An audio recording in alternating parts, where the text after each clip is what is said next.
All right, so in this video, I'm going to share 5 insights that I have learned from studying and watching the renowned and incredible vocal coach, Brett Manning. If you don't know who Brett Manning is, he is the founder of Singing Success based in Nashville, Tennessee, and he has worked with the likes of, I don't know, Taylor Swift, Miley Cyrus, Keith Urban, Leona Lewis, Hayley Williams from Paramore, small time names you've never heard of before. And I mean, when you look at his track record, Brett Manning might be the most accomplished vocal coach. He truly is. When you talk about the types of singers that he has worked with, there's something about his style, his charisma, his ability to bring out the best in somebody, in the singers he coaches, and elevate them and support them. He's just incredible at what he does. And so I want to share a few powerful insights that I have personally learned from this amazing vocal coach. Now, briefly, let me share a quick backstory as to how exactly I came across Brett Manning.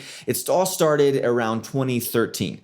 That was when I started to do some research on the old Google. I went online and basically I was searching for ways to not sound like a heap of garbage every time I opened my mouth to sing.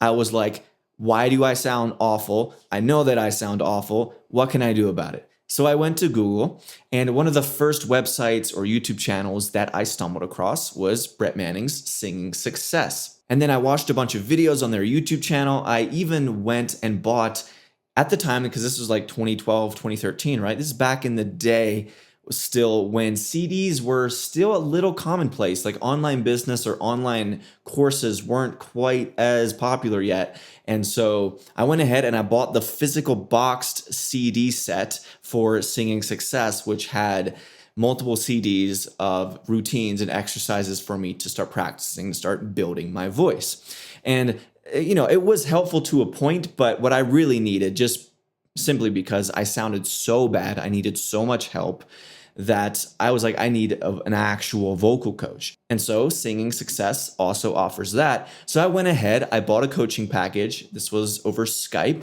And I took a few coaching lessons from not Brett Manning himself, but a few of his associate coaches that I work with. I think I took about 5 or 6 vocal lessons over the period of a couple months there in around 2013, 2014 or so. And so that is where it all started. That's how I learned about Brett Manning. That's when I started to become very interested in unpacking the voice, in becoming knowledgeable about my voice and how the voice works in general. And now here I am today sharing some incredible insights that I learned from Brett Manning over the years. So let's go ahead, let's get started. And I'm gonna share these things. Most of these I learned from either YouTube videos, or they had a subscription program or website called Singing Success TV. I don't think it's up and running anymore, but they had a bunch of like premium trainings and videos there as well. So I've learned from multiple avenues and in multiple ways. I've just listened and watched a lot of Brett Manning stuff. And so he has taught me so much. And so I want to share a few of my favorite insights that I have learned. So number 1, let's get this started. The number 1 insight from Brett Manning that is very important for you to know is think down to go up. Think down to go up. So what this means is when you are going for a higher note, as Brett Manning would say, the problem with the higher note is we think of it as a higher note instead of a different note. I think that's almost an exact quote. I might be slightly paraphrasing, but the problem with a high note, we think of it as a high note instead of just a different note. So one of the ways that you can counteract against the tendency to strain, to tighten up when you go higher in pitch is to think down as you're going up. And one of the ways that you can teach yourself this and to start building the habit of this is by using the visual of a water drop. And Brett Manning, I learned this directly from Brett, is one of the things he likes to do is imagine a drop of water and think of the sound that it kind of makes. Drip, drip, drip, drip. What's happening there is the water is coming down, drip, drip, drip, drip, but my voice is going up. Drip, drip. And so it's that counterbalancing effect of thinking down to go up. So now I'm going to grab my guitar. Let me show you what this could perhaps look like. And if I sing my song Jessica, it might be like, if I'm thinking up to go up, I might go, won't you stay a while, Jessica? And it's too tight. I'm straining. I'm reaching for it. Now what happens if I'm like, okay, let's calm myself down. Let's think down to go up. So, won't you stay a while, Jessica, Jessica?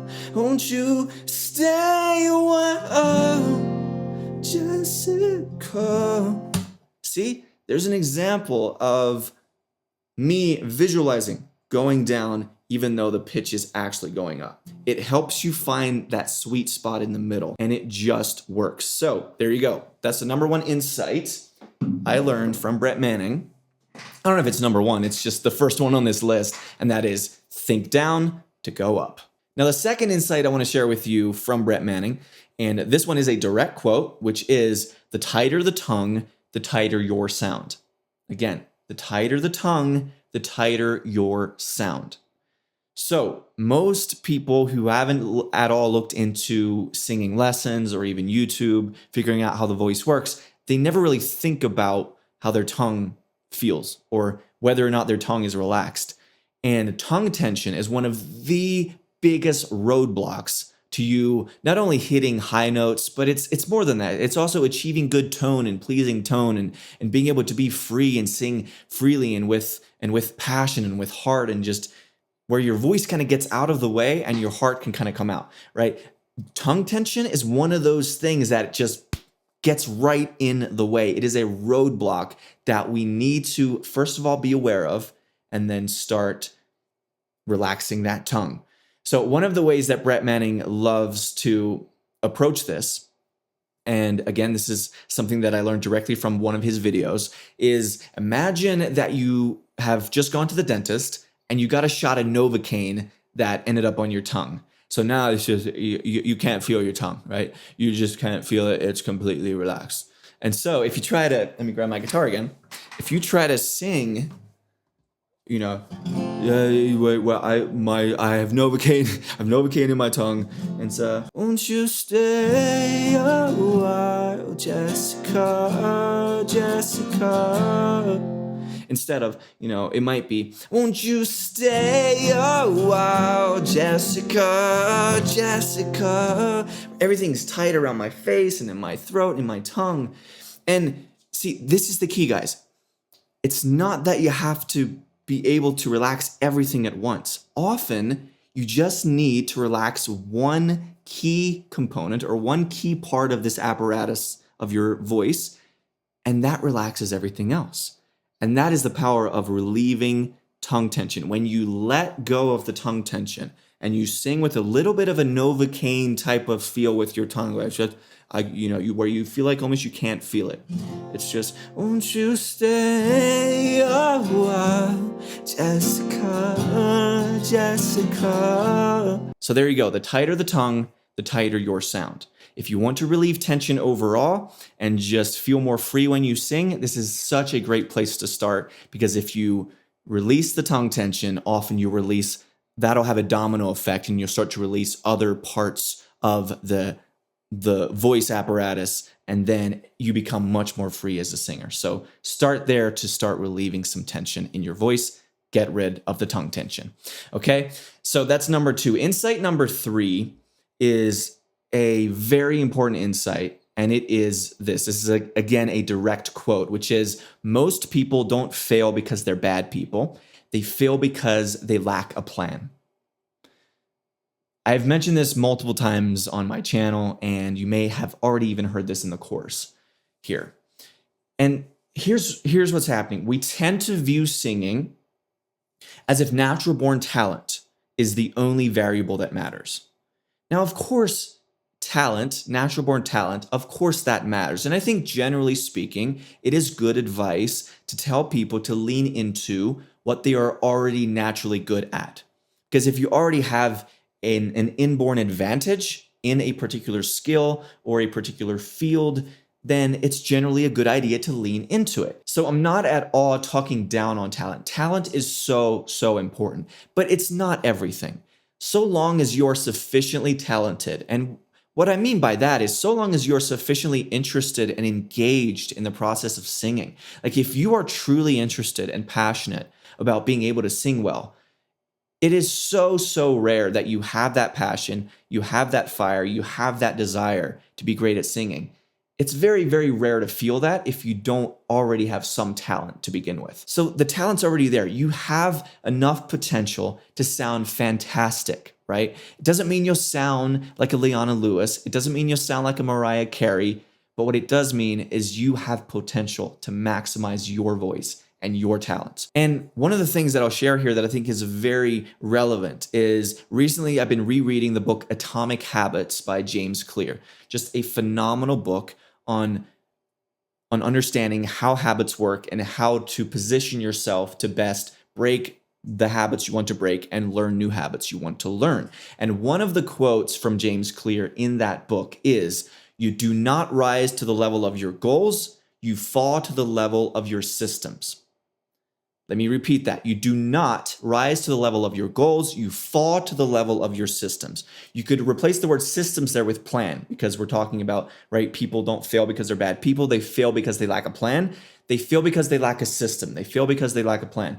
So what James Clear is saying here in the book Atomic Habits is that if you have a goal of becoming a great singer, of sounding amazing when you sing, so that's your goal, right? You do not naturally just reach that goal.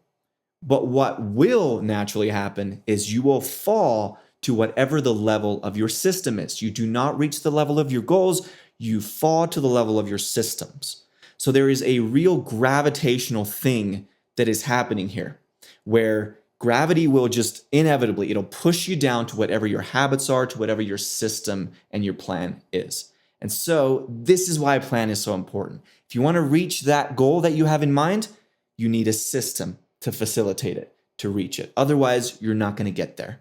So that is why a plan is important. That's why you're in Wow Factor Vocals here. That's why, maybe go even buy somebody else's program. Maybe get some one-on-one vocal coaching lessons with someone like Tyler Weissong or even the Singing Success crew in Nashville. There are things you can do to get a plan. And it doesn't as much matter what the plan is. Of course, do a bit of research, maybe trust the people that I'm referring you to because they are amazing at what they do. But at the end of the day, it is up to you, and it is up to you to implement the plan and implement the system and keep raising the level of that system and staying diligent and staying committed. Because when you do that, and if your systems keep going higher and higher and higher, and you keep staying on course and on track, you will reach your goals. But the force of gravity that naturally happens, you will fall to whatever your systems are. And this is why most people fail. Like Brett Manning says, not because they're bad people, but because they lack a plan. They lack a system. Now, moving on to number 4, the number 4 insight I learned from Brett Manning is create tension against yourself. This might be my favorite insight that I learned from Brett, just because it's kind of obscure. It's not the easiest one to explain because you can't really put it down on paper exactly. It's more of a feeling. It's a vibe that you feel. So create tension against yourself. So here's a quote from one of the videos I once watched from Brett Manning. It goes, quote, "Your whole song is a paradox." And then later on in the phrase, he continues, "When you're tempted to show it, you gotta hide it. When you're tempted to hide it, you got to show it." So what does this mean? Well, this means if you're singing a song and you're in the mood to add a bunch of licks and trills to that vocal, that's when you maybe don't want to do that and you want to resist it a little bit. Create a little tension against yourself. Same thing goes if maybe you are tempted or you just feel like singing loudly and just letting it all hang out, sing loudly. Maybe that's when you want to sing quietly and softly and with a more whispery tone. You're creating tension against yourself. Do you see what's happening here? Another example would be maybe you want to sing with just a bright, clear tone, but you're like, nah, I should sing with an airy, more intimate tone. So the beauty of this is it leans into the paradox that the song already is, because your song is already a paradox. As Brett Manning says, your whole song is a paradox. So when you lean into that paradox, by going against the grain of what you feel like doing, of what you are tempted to do, it creates a feeling of tension within yourself. And the incredible part about this is if you do this well in front of a crowd of people that are watching you perform, that are watching you sing, my God, that tension is so infectious. It sweeps around the room so quickly. When they can sense that you are tempted to sing loud, but you don't, when they can sense that and they know that you have the ability to do a bunch of licks and trills, but you choose not to, man, it keeps the audience on edge. It pulls them in because there's a little bit of almost healthy deception, healthy, like, you don't know what's going to happen next. You know that they're capable and you can feel the tension, and it's often unconscious. They're not consciously thinking, oh, he wants to sing loud or she wants to sing quiet and he or she's doing the opposite of what he or she wants to do. That's not what's happening, but it is unconscious. They feel the tension and they feel the compelling energy that is pulling them to the stage or to your voice and whoever's performing. So there you go. Create a bit of tension within yourself. If you feel like going loud, go soft. If you're tempted to add a bunch of licks and fancy it up, go simple. If you feel like going simple and chill, fancy it up and add a bunch of licks and trills. Right? This is a bit of a weird idea the first time you hear it, perhaps. And it's also not something that necessarily needs to be applied 100% of the time. It's not something that needs to be applied 100% of the time. But it's just something to keep in your back pocket, something for you to think about that is such a powerful tool to have in your arsenal. It gives you such a powerful presence when your audience knows and they can feel that you want to do something, but you choose not to. It creates that tension within yourself, and it is just a beautiful, beautiful part of music and singing. Okay, so there you go. Create tension against yourself. And finally, to wrap this up, number 5, this is probably the most important point, the most important insight I've ever learned from any vocal coach ever, which is this: build as much voice as you can, but know that the end goal is something else. So if you think about like an actor, if you think about a dancer or a YouTuber or even somebody who owns a coffee shop, no matter what field you're in, no matter which skill you are trying to learn, it is always a great idea to educate yourself, right? To become a master of the tools, of the techniques, to learn the rules, to understand the laws that exist within the given domain that you are trying to master. But where people get trapped is they think that mastery of those rules or mastery within those frameworks is the end goal. It's not the end goal, especially not when you're talking about singing and vocals. The end goal is there needs to be you when you're singing. There needs to be you beyond the realm of techniques and rules and guidelines. And what is that you? How do you know that it's you beyond the rules and the guidelines? Well, here's what Brett Manning says, and here is what I've repeated over and over and over again on both my channel, on my website, and even in this course. I think I may have mentioned this before earlier on too, which is when you step up to the microphone, whether that's live or in the studio, there is one thing that matters. Doesn't matter if your larynx is too high or your lyrics is too low. Doesn't matter any of the techniques that you choose to use or not use of all the methodologies you've studied and learned. None of that matters when it comes time to sing or record. Do you know what matters? The only thing that matters is whether or not the audience believes you. If I'm listening to your song and you're singing to me, the only question that you really need an answer to is, do I believe you? I'm hearing you sing. Do I believe you? And that's it. It doesn't matter. See, that is beyond the realm of perfection. That's beyond the realm of tools, of rules, of laws, of guidelines, of frameworks. You're rising above that. You are mastering those things, of course. Of course, you need to learn the tools and the methodologies. But at the end of the day, there needs to be something else for people to hang on to, for people to be compelled to listen to you and to be drawn and attracted to you. I mean, I think a great example, a classic example of this type of singer is a Bob Dylan. Bob Dylan wasn't out there in his heyday trying to sound like his most talented contemporaries, especially not with regards to vocals. He leaned into his unique style, his unique voice, but he didn't try to be something that he wasn't. I'm sure he learned a lot of things. He studied a lot of things in music, but at the end of the day, he only kept and he only used what he felt was helpful for his brand, for how he is perceived, and what is helpful for his ability to sing songs that people believe in. And the reason that people like Bob Dylan, who are not technically perfect, who do not have the most pleasing tone, objectively speaking, the reason we like them is because we believe them. There's an emotional appeal. They speak to us in a way that is beyond the realm of techniques and guidelines and rules. And that is very attractive. So the final point in all of this is we cannot be robots. You cannot sing in a robotic way. You don't be stiff, don't be a robot. Now, I bring this up specifically because this was the mistake I made early on when I first started to try to learn how to sing.